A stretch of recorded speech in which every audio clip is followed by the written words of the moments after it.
18 अगस्त 2020 को दिन गोर्खा राष्ट्रिय मुक्ति मोर्चा केन्द्रीय समितिको आज जरुरी एउटा सभा बस्यो।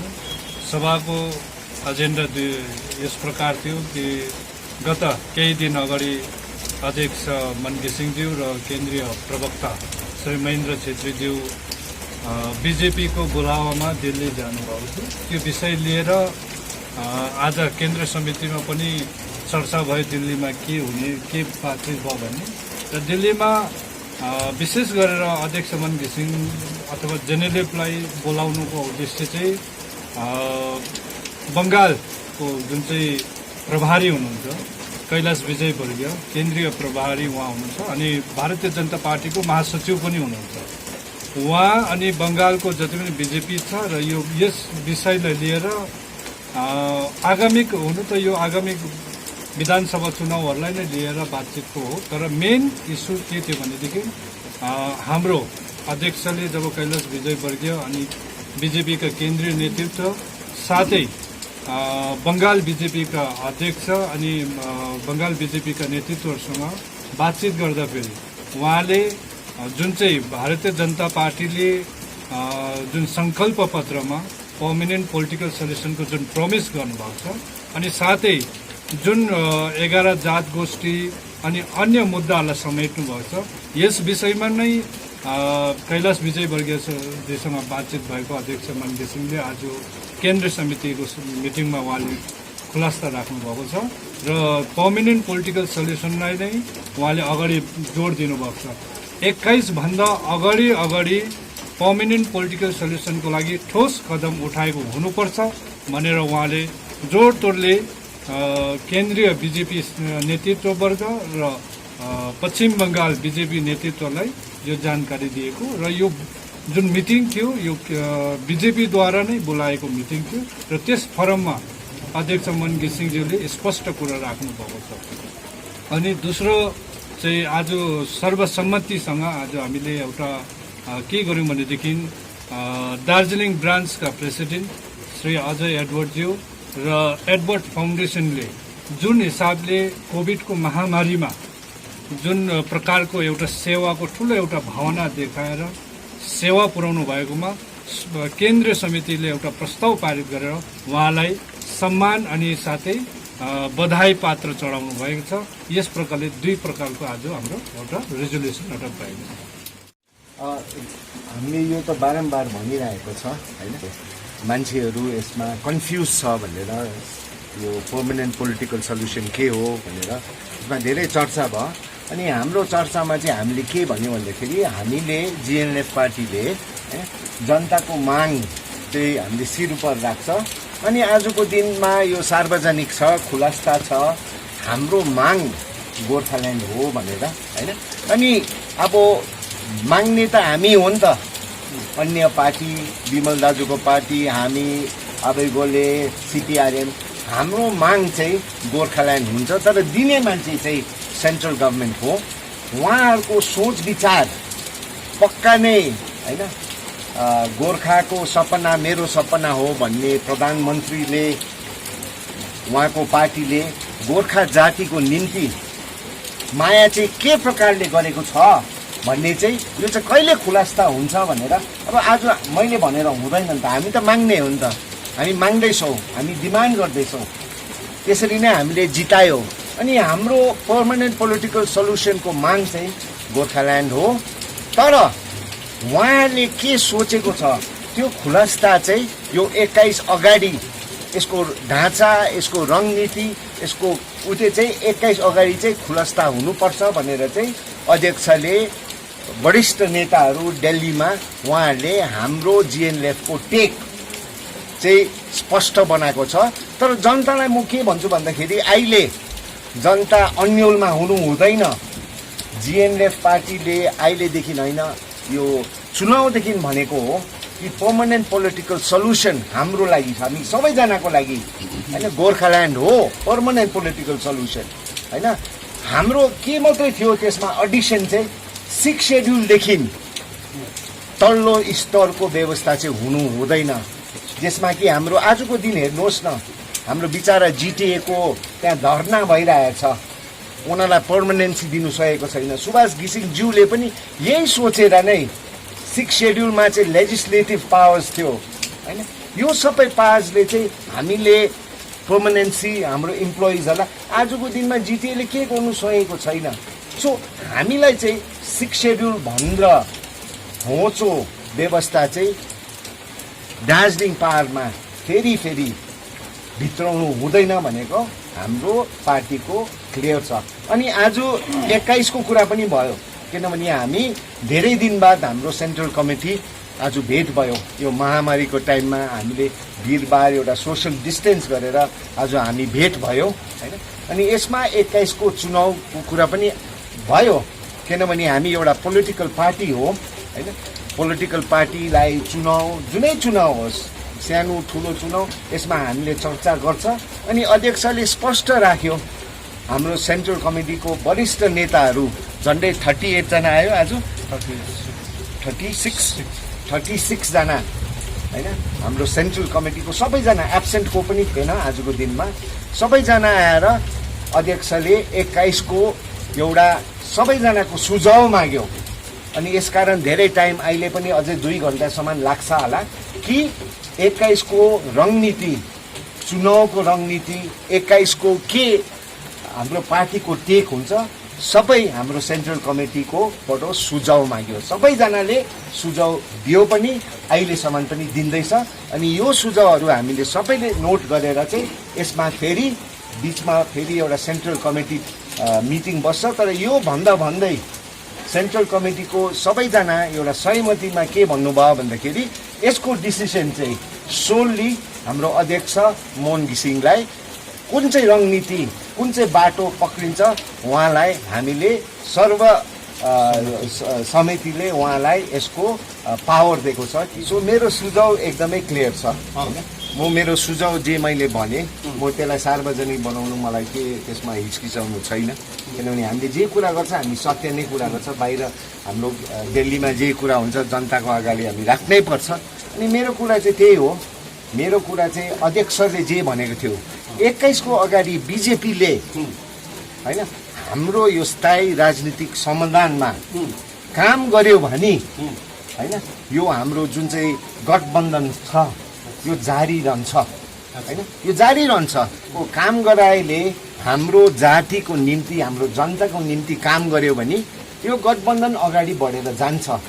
तर कथङ्काल होइन यो 21 को अगाडि होइन हावा मिठाई नभो एउटा आश्वासन मात्रै भयो भने चाहिँ त्यति बेला चाहिँ अध्यक्षले एउटा नयाँ रणनीति चाहिँ बनाउनु बाध्य हुन्छ। किनभने जनतालाई योपालि जिएनएलएफ आजको दिन किन छ यहाँ, किनभने जनताको हित, जनताको सोच विचार, जनतालाई यो पटक धोका जुन चाहिँ भएको छ यो चाहिँ फेरि नदोहोरोस् भनेर अध्यक्षले एउटा रणनीति बनाउनु एउटा बाध्य हुन्छ होला।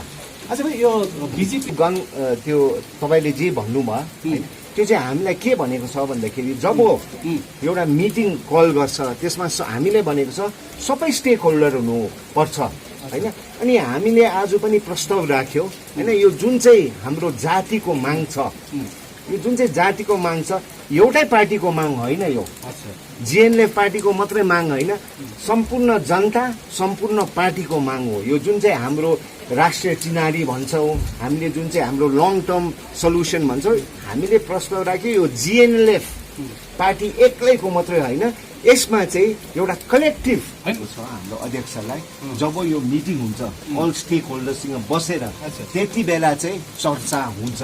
आजको दिनमा यो प्रस्ताव यो दिन्छु, युटी दिन्छु, यो दिन्छु, शिक्षा त्यो के भएको छैन। आजको दिनमा हाम्रो स्टेक होल्डरसँग बसेर मात्रै यो सार्वजनिक हुन्छ उहाँहरूको सोच विचार।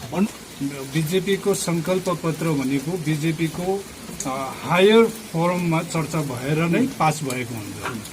अनि त्यो संकल्प पत्र जब बनाउँदाखेरि म स्वयं त्यो संकल्प पत्र बनाउँदाखेरि म उपस्थित थिएँ उसको घरमा, भूपेन्द्र यादवजीको घरमा, महासचिव बिजेपी पार्टीको महासचिव भूपेन्द्र यादवजीको घरमा बनाएको हो।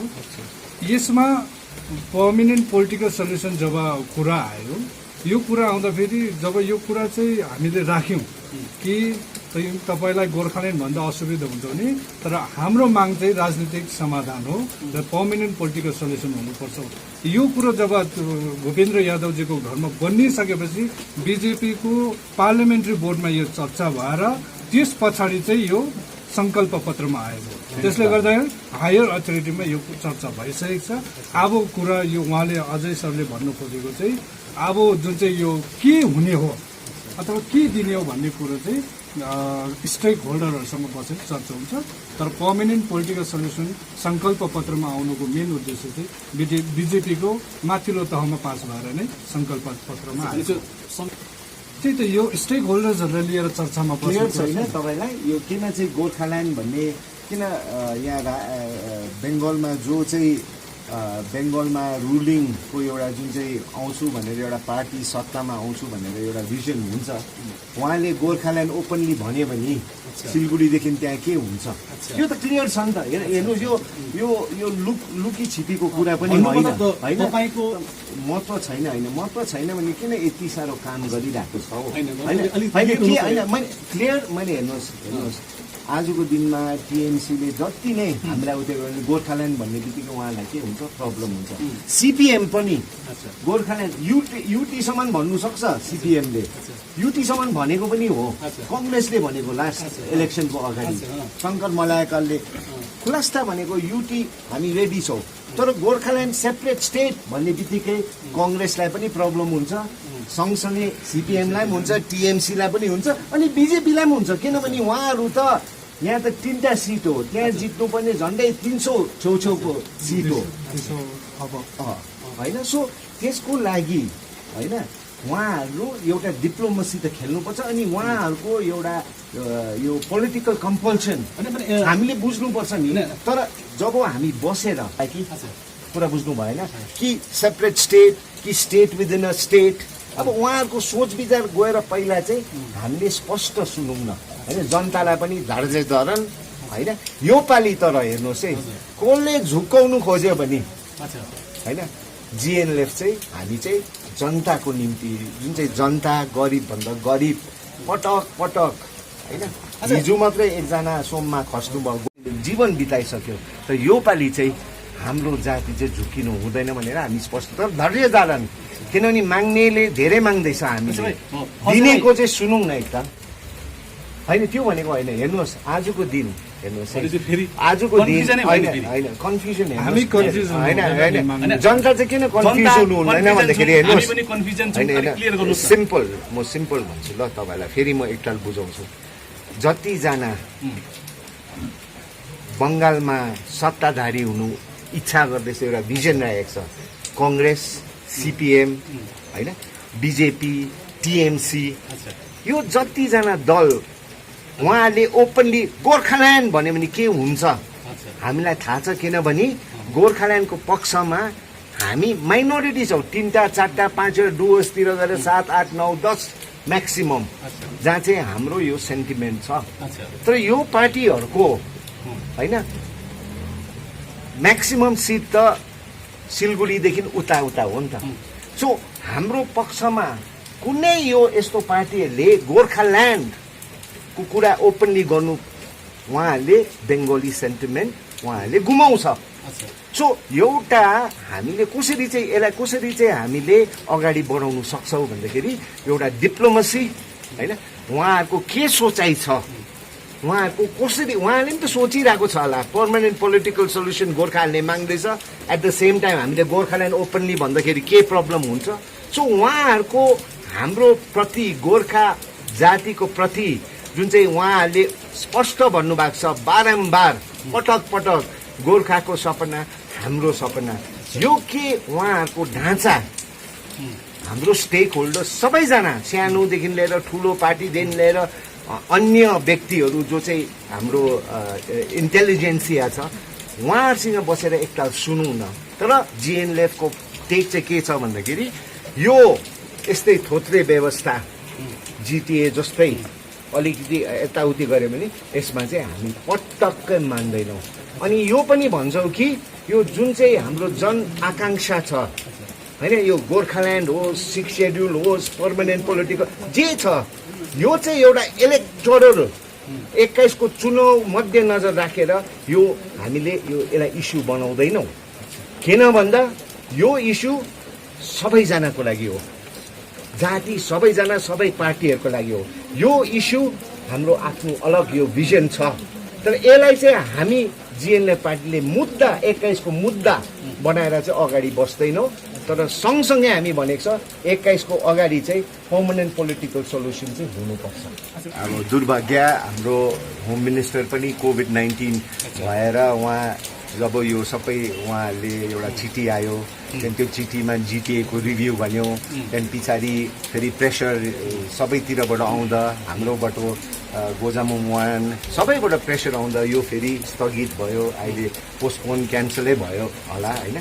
सो उहाँ जब कोभिड-19बाट निक्लिन्छ अनि उहाँलाई हामीले भनेको छ छिटोभन्दा छिटो वार्ता जिटिएको लागि होइन, के को लागि होइन, 2-3 पार्टी होइन, तर सम्पूर्ण स्टेक होल्डर्सलाई लिएर होइन एउटा पर्मनेन्ट पोलिटिकल सल्युसनको मिटिङ चाहिँ झट्टै भन्दा झट्टै गरेको छु। त्यो मैले स्पष्ट गर्दाखेरि योपालि जाति झुकिनु हुँदैन होइन। फेरि के भयो भन्दाखेरि चाहिँ एउटा मिटिङ बस्यो उहाँहरू होम मिनिस्टरबाट होइन, बिनु सुन्दास डक्टर, अनि सँगसँगै भन्यो 15 दिनमा चाहिँ एउटा ट्राइपार्टाइट मिटिङ हुन्छ होइन। त्यसको पछि 7 दिनमा एउटा चिठी आयो ट्राइपार्टाइटकै मिटिङको लागि, अनि त्यसमा चाहिँ जिटिए रिभ्यू भन्दाखेरि हामीले आवाज उठाएकै हो। कसको लागि आवाज उठाएको? जिएनएलएफ पार्टीको लागि होइन होइन, हामीले जनताको लागि उठाउँदाखेरि होइन, त्यसमा जनताको निम्ति एउटा बात गर्दाखेरि होइन, हाम्रै नाममा मेरो नाममा स्वयं पुरा पोस्टरिङ भयो डुवर्सतिर, उयो भयो। माफ माग्नु, किन माफ माग्नु? जनताको लागि एउटा वाचडग जिएनएलएफ पार्टी हुँदाखेरि कसलाई चाहिँ हामी त कहिले माफ माग्नुपर्छ भन्नुहोस् त? फेरि जिटिएको कुनै के व्यवस्थाभित्र पसेर हामी चुप लागेर बसेर थप्पडी मार्दा त्यति बेला चाहिँ जनतासँग माफ माग्छ। तर यति बेला त यता दोब्रिँदैछ बाटो भन्दाखेरि हामीले आवाज उठाउँदाखेरि हाम्रो कतिजना साथीहरूले माफी माग्नुपर्छ हेनटेन भने होइन। तर हामीलाई चाहिँ के लाग्छ भन्दाखेरि चाहिँ होइन यो खाले एकल काटे महामहिम होइन, अनि एकैजना one man so one man army चाहिँ हुनु हुँदैन। स्वाभाविक यो एउटा कलेक्टिभ लिडरसिपमा जतिजना हामी सँगै एउटा आकाङ्क्षा छ, एकै पार्टीको होइन, जिएनएलएफको मात्रै होइन, गोजामुङ वानको मात्रै होइन होइन, यो सबैजनाको हो। सो यसमा चाहिँ सबैजना मिलेर होइन यो मिटिङ गर्नुपर्छ। एकल काटे होइन, एकै उठ्यो होइन, त्यो खाले प्रथा चाहिँ बन्द हुनुपर्छ। छैन, तर यो गठबन्धन बचाउनुमा सबैभन्दा ठुलो हात भारतीय जनता पार्टी हो। किनभने उहाँले जो प्रमिस गरेको छ, आज हाम्रो चर्चामा यो कुरा छ कि उहाँले जो प्रमिस गरेको, यदि 21 भन्दा अगाडि भारतीय जनता पार्टीले आफ्नो प्रमिस पुरा गर्छ, पर्मानेन्ट पोलिटिकल सल्युसनको लागि ठोस कदम उठाउँछ भनेदेखि हामी सधैँ गठबन्धन त हाम्रो जरुरत हो अनि जारी रहन्छ। तर भोलिको दिनमा गठबन्धनको ललै फकैमा हावा मिठाई र आश्वासन मात्रै आउँछ भनेदेखि जनताको हितमा जेएनएलएफ पार्टीले आफ्नो रणनीति परिवर्तन गर्नु पनि सक्छ। स्पष्ट आह्वान छ, भारतीय जनता पार्टीले जो प्रमिस गरेको छ त्यो पुरा गर्नुपर्छ, नत्र त्यो भावी रणनीति फेरि केन्द्र समिति बसेर तय पहाडको 3वटा सिटमा अलग्गै क्यान्डिडेट दिने, उम्मेदवार दिने, यो भावी रणनीति हामी तय गर्छौँ।